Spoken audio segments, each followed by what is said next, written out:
Heidi Klum is host and executive producer of Making the Cut on Amazon, a new fashion competition series that aired over the spring. And Susan and I are both wearing Johnny Coda originals that we bought after the finale. And Heidi, you are also wearing a Johnny Coda original. That was the digital marketing campaign winner, if I'm not mistaken. Yes. So first off, what was that? What was it like making that decision between Esther and Johnny in the finale? Because I know that was a close call, and sort of they had 2 votes each, and then there was a tiebreaker. But you all seem to love both designers so much. Yeah, I can tell you how hard it was. It was until 3 a.m. in the morning kind of hard because, we all had our favorites and we all were fighting for who we believed should win.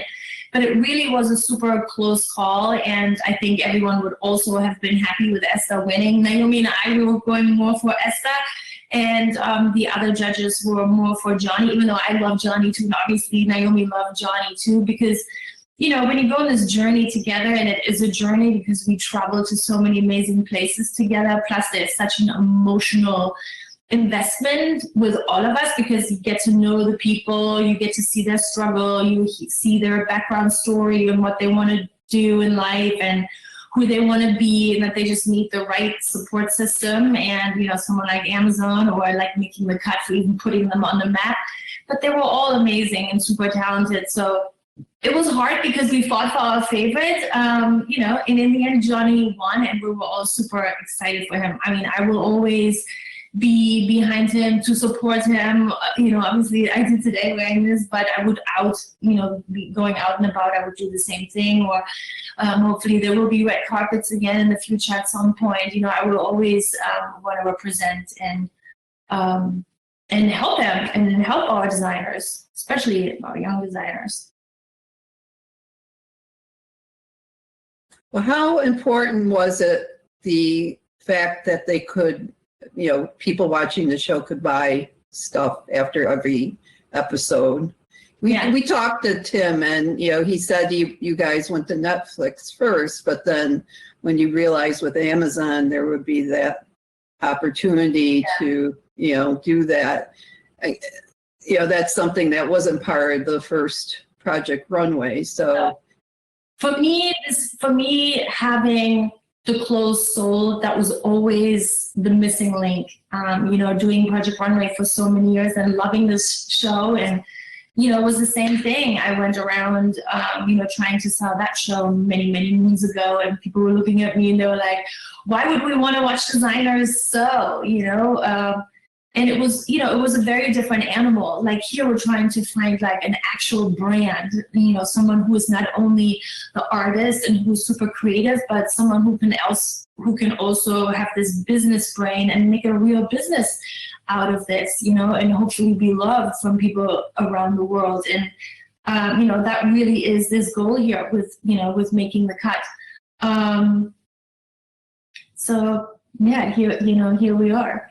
For me, it was the missing link. Now I'm remembering what I wanted to tell you, because before you could watch your show, fall in love with your favorite show, hopefully, and you like an outfit, but you cannot have it.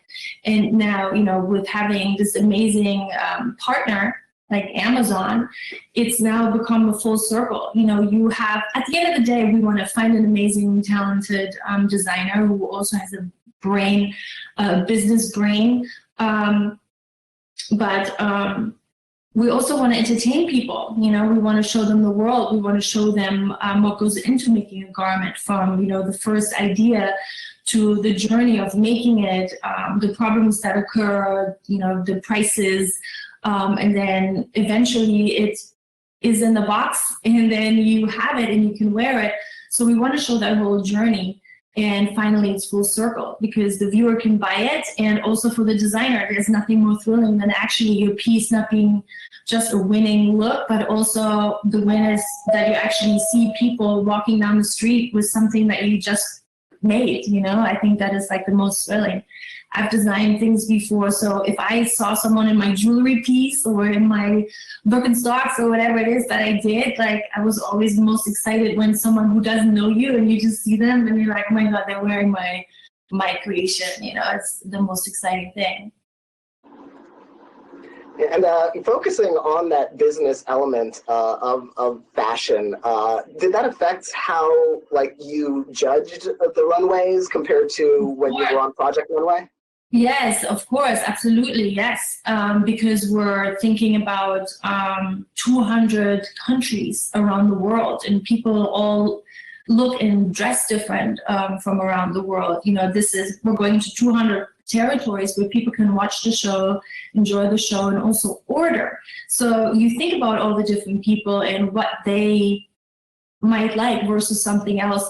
And maybe that is why Johnny won more versus Esther, because maybe Esther was a little bit too out there, and maybe Naomi and I were more out there and we're more into the art and more of the weirder part of dressing, but maybe the majority of people is not like that, and maybe the majority of people also loves color, and she wasn't really going for that. So maybe that's why the other judges felt more for Johnny in that sense. But you do think about this, of course. I always did. You have to also take yourself out of the equation, and I'm very eclectic in my dressing, and maybe a little bit out there, and I have different ways of dressing. Sometimes you feel bohemian, or sometimes you feel more sexy, and then sometimes you feel more business-like. So I feel like it's important to still be able to reflect who you want to be. And I don't know, when you think about this fashion brand, you want something that maybe is a little bit more wearable by more people. Well, one of the things I appreciated, and I didn't really realize, Tim and you worked on Project Runway all those years, but he would be more in the workroom and you would be on the runway. Yeah. And sometimes they'd let you in, but not that much. But because sometimes it would be something they had to make for you or something. But, I just really appreciated watching you two, collaborate like that, and we all watched you for so many years, but I just didn't realize we didn't get to see your relationship that much. But one of my favorite things was the packing montage. Yeah. And Tim said it's pretty much like that. So yeah. I'm a very eclectic person. I'm a very visual person. Also, if I would just this computer around now, you would see this is all very neat behind me here. It's not neat at all. I have thousands of stickies everywhere. I have pieces that I've collected from around the world. I'm very visual like that. And Tim couldn't be more the opposite. Everything's super organized, for him. Everything is in little bags. And we're very, very different that way. Yeah, I guess when people always have seen Project Runway and it's all cut together, so it feels like we're right next to each other. But yes, he was really more in the workroom, and or he was in the control room, when we had the eliminations. He would listen and watch in the control room, to see what was going on. But he would always separate his role from what we had to do. So he didn't really want to mix that too much. I think it's also clever to never get too close to the designers, because it gets very hard to then judge them and possibly have to kick someone out. So I always try to be very I'm just really looking at the clothes. Also, obviously you want a person that is nice behind it, and yes, the person is important, but at the same time the clothes have to speak for themselves. So I was never really trying to get too friendly with the designers, because at the end of the day you have to judge them, and that's not always easy. And having that panel of judges, that relationship between the group of you is also really important to how the show works. And you have this who's who of sort of fashion on that stage judging these looks. Karine Roitfeld, Naomi Campbell, Nicole Richie, Joseph Altuzarra, Kiara Ferragni. What was it like? What was the selection process like, getting the right group of judges together and get that these people decided to say yes and join the show?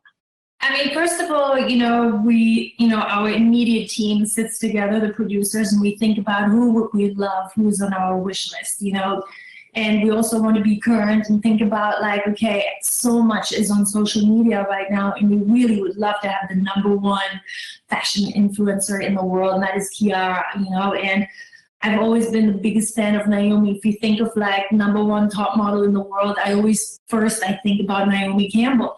You know, she's seen it all. She's been everywhere. She knows all the designers. She's worn it. And she's also, and so are all the rest of the panel, you know, very honest people that are fine to speak what they believe, if this outfit is good or not. I've had so many experiences of, you know, amazing people sitting in a judging panel, but they're too afraid to criticize, you know, and criticize they feel like is a negative side, you know, towards them, versus I see it as it helps them to grow and to get better and maybe understand more what we're trying to get. But not every judge feels comfortable with that.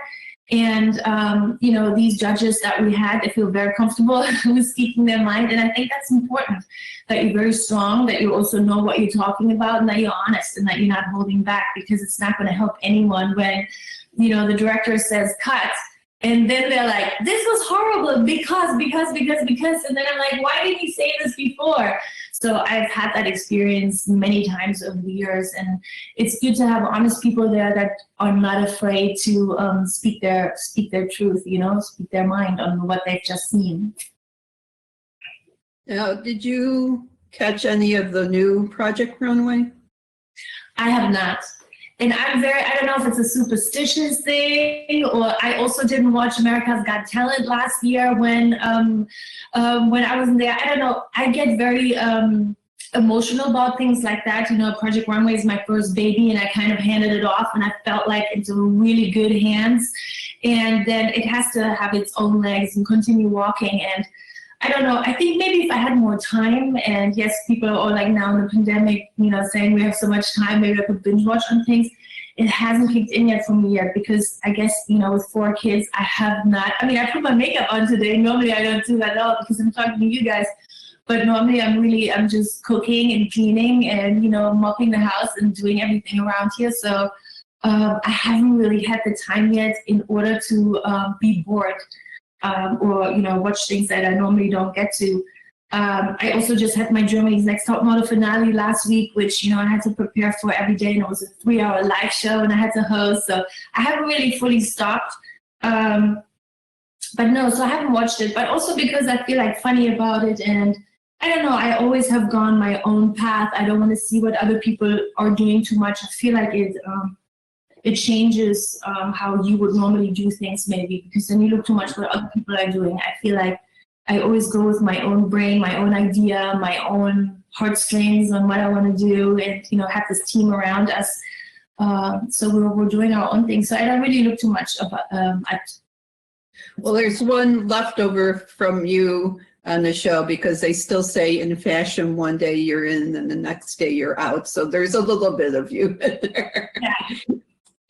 That's good. That's good. Why not? I mean, I guess it would have been funny for someone else to say Auf Wiedersehen, even though, you know, this is, you know, people always thought, I guess that was a mean thing for me to say, but it actually means I see you again. It's not like, oh, loser, bye, you were the worst one. You know, it's actually right. Something, it's nice, you know, to say something like, and it's not like a weird phrase or anything where it would be weird for someone else to say it, because, you know, to be honest, every German says it at the end when, you know, he doesn't even say that to everyone, you know? Right. When you leave. And, you know, another thing that distinguishes Making the Cut from Project Runway is just the grandeur of the fashion shows themselves in every single episode. These iconic locations, like the Eiffel Tower in the very first episode. What's it like, just not just watching the fashion show, but just seeing the whole production of how grand it is and how beautiful just all of the elements that have gone into it and to show off the fashion?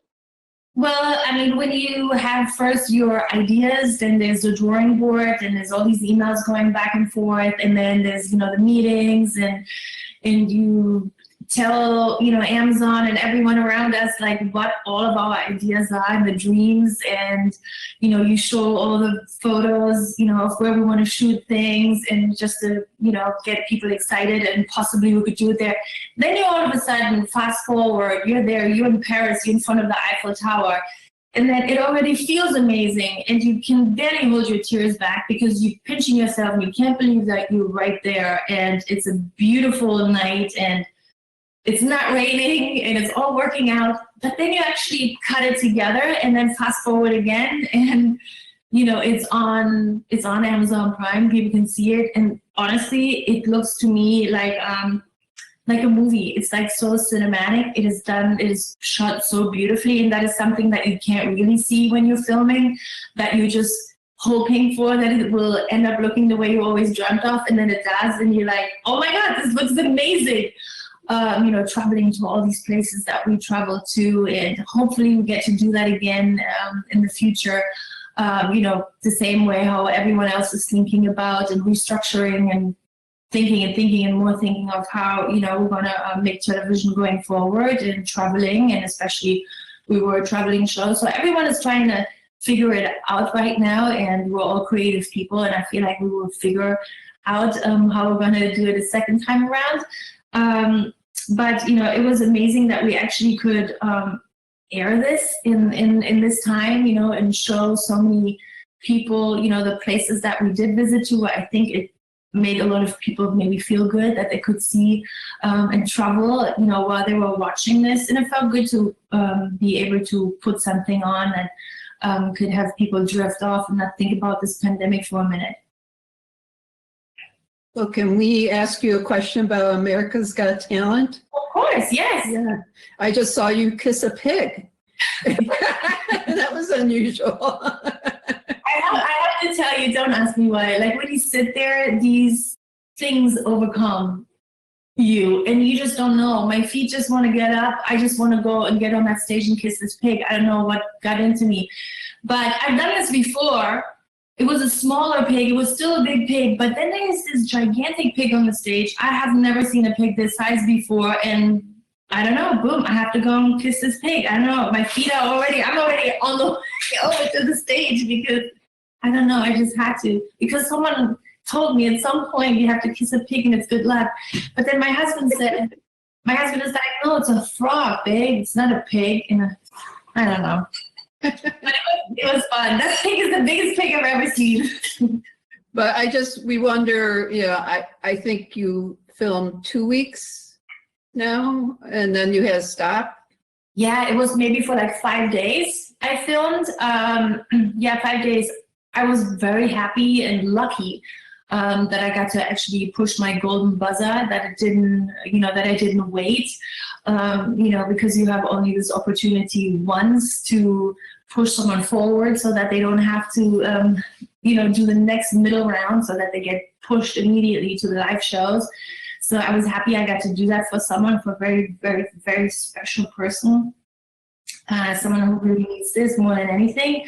But let's see. I think maybe that airs next Tuesday or the Tuesday after that. I'm not sure. So I was lucky to still film 5 days, and then I got all of a sudden sick. I had this cough, and then I had this fever, and I had come into work, and I said to them, I'm like, this is not a joke. I'm not feeling good, and I have to tell you guys. So that they came immediately and they did my vitals, and they're like, yeah, you have a fever, and with this cough and with everything that's going on, and no one knows anything. We're hearing all these things, how rapidly this COVID-19 was spreading, and so they sent me home, and it was very strange. I mean, it still is very strange, but it was very strange then because everything happened fast, and we were still filming with a full audience, and then a few days after that they were filming without me, without an audience, and then they had to stop filming altogether.